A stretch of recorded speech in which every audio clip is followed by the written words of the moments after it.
There is a famous quote in Italian, Che sarà sarà, which means whatever will be. If something is fated to happen, it will happen in any case. No mortal can change or control it. Based on the same philosophy of life is the story The Tiger King, a satirical prose written by Kalki. Kalki was better known as Ramaswamy Krishnamurti. The author wrote under the pen name Kalki. He was a writer, poet, journalist, critic, and an independence activist. The author is one of the pioneering giants of the Tamil press and is also known for his burlesque treatment of serious issues. In writing this story, The Tiger King, his main objective was to expose the hollowness and false pride of those in power. And most importantly, through this story, the author generates an awareness to conserve a wildlife. Kalki has the skill to engross the readers and takes them into the time of the story. The Tiger King is set in the time when colonial rule existed in India. The Britishers treated the Indian kings as puppets, and the kings or the Indian rulers feared them. In order to save their skin, some of these Indian rulers and bureaucrats had become self centered. Instead of working for public welfare, they spent their time in foolish pursuits like hunting and flouted every laws. The Maharaja in this story is also built of the same temperament, who tries his level best and uses every strategies to belie the prediction about his death, but ultimately meets his fate. Now, if you observe, this fable is written in 5 parts that describes the journey of the Tiger King right from his birth to his death.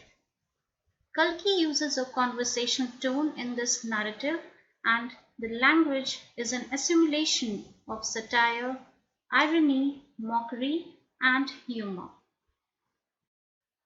Now, talking of the significance of the title is apt and suitable for several reasons, as when you read this story, you will notice that the entire story revolves around Maharaja's life and his hunt for tiger. He was so obsessed with this species that the king marries a princess whose kingdom had a sizable tiger population. No doubt, in personality and caricature, the king, with all his frenzy, anger, and ruthlessness, is as ferocious and powerful as a tiger. He does everything to belie the prophecy, even though it meant a personal loss. Despite of all this caution, he dies of silver prick received from a wooden tiger. Finally, the prediction that a tiger would cause the king's death also comes true. Thus, no title could be a better choice than The Tiger King itself, as it truly describes the saga of the Tiger King. The author through the story raises some serious issues. However, their treatment is comical and satirical. The Tiger King is a satire on the conduct of the people in power. It is found that even in the present time that the leaders are not interested in public welfare and misuse their power and position. The story is a commentary on such politicians who put their personal gratification and fulfill their whims and fancies above the good of the masses or governance. No doubt, it's aptly quoted that power and position makes a man corrupt and wild. Transience of life and power and reveretes the maxim too many slips between the cups and the lips. Basically, this is a proverb which means uh, similar to the idea that don't count your chickens before they hatch. It is not certain that what you expect or hope for the future, it will result in the same manner. Future events are totally unpredictable. Nothing holds or lasts for long on this earth, whether it's power or life. Just like the Tiger King who was worried about his future and did everything to prove it wrong, and in his fury and obsession ignored his duties and obligation. The biggest irony is that the king himself knew the fact that death is inevitable and an equalizer. Every mortal is subjected to death, but still, in desire to win over death, he kills those innocent tigers. But no matter how powerful or resourceful a person is, death will surely find its own way. And the last theme is the author generates a message to conserve wildlife and arouses interest in the readers regarding the preservation of ecology. Kalki begins his story by introducing the main character, the Maharaja of Pratibandpuram, who is the hero of this story. However, this is quite ironical that Maharaja or the king possesses no quality of a hero, but acts more as a villain in this story. Now, adding a humor, the author says that the king owns a several title that speaks of his bravery, such as His Highness Jamidar General, Kiledar Major, Satyagraha Samrahi, Maharaja Dhiraj, Vishwa Bhuvan Samrat, Sir Jalani, Jang Bahadur, and so on. But above all these titles, he is commonly known as the Tiger King. The author further explains why the king was called the Tiger King and promises the reader that he will justify his work even if he is under the threat of an attack by a Stuka bomber aircraft. The author uses this reference with a purpose. Basically, Stuka bomber was a German bomber aircraft that was used in World War II and had brought destructions. The author uses this reference only to create this impression that he has no fear and will justify his work in every sense, no matter what befalls on him. Further, the writer, in describing the king, says that there's one speciality about the Tiger King, that any person who read about him would be excited and had a desire to meet him. The writer then says that it's unfortunate that there is no any chance of meeting the Tiger King as he has reached heaven. In other words, he is dead. Using a mythological reference, the writer connects this illustration with the situation in Ramayana, where Bharat mentions about the death of King Dashrath to Ram. The author conveys that, like King Dashrath, the Tiger King has also reached the final abode of all living creatures. Hence, we can say that this instance is an example of illusion. The writer further explains that the manner in which the king dies is extraordinary, as when the king was born, the astrologers had predicted that one day the Tiger King would die. Now, this prediction is quite humorous and also meaningless in the sense that, as we all know, it's a universal truth, and it's a known fact that every being on this earth is subjected to death.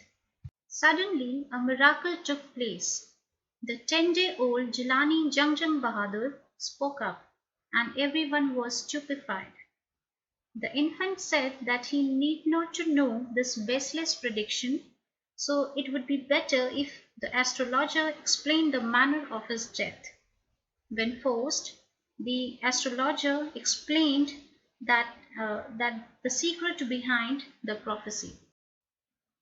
The astrologer predicted that since the prince was born in the hour of bull, that is, his sun sign was Taurus, and the tiger and the bull are enemies, so most likely the tiger would be the cause of his death.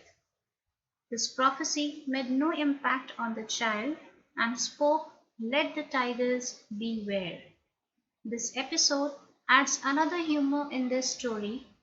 Imagine a 10-day-old child who cannot utter a single letter speak so clearly. This is something unbelievable and funny too.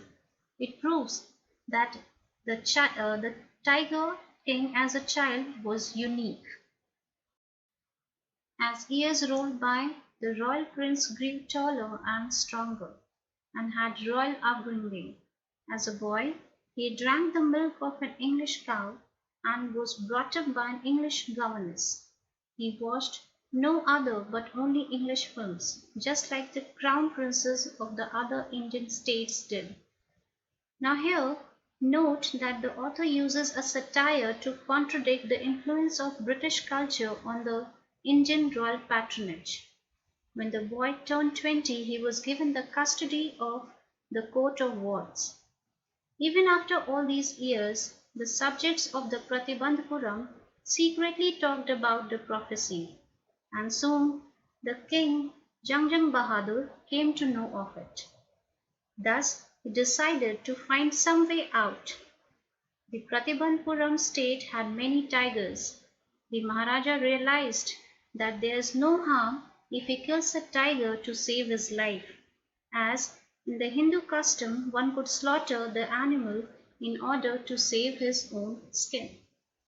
So Maharaja Jangjang Bahadur started with his expedition to hunt tigers.